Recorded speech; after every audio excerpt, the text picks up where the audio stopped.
Ito, sirain ko na yung ano nyo guys. Lalaki ako. Ano? Yun lang.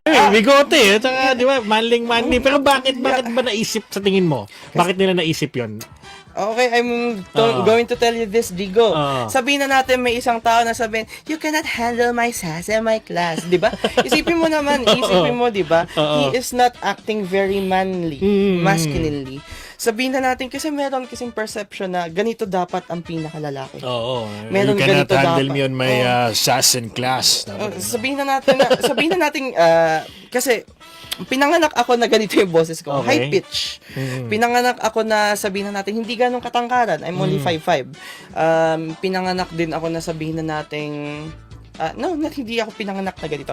I've been on situations where na I could have gone to the gym a bit more. Okay. Pero sabihin na natin, I have personal demons to fight with.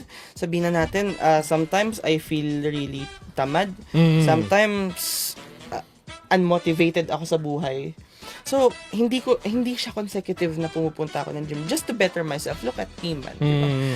Ayun nga, siguro hindi ako yung pinaka-ideal na sinasabi natin masculine figure, but it's very, sabihin na nating mapanlait man lang or judgeful. If hindi ka mukhang lalaki, siguro bading ka. Like, pare.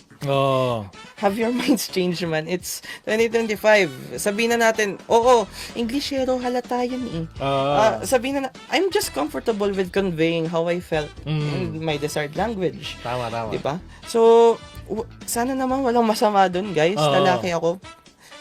I've been with sasali ka sa game show na, kumbaga, babae yung mga hinahanap. Kung hindi ka, ba't mo naman ipipilit?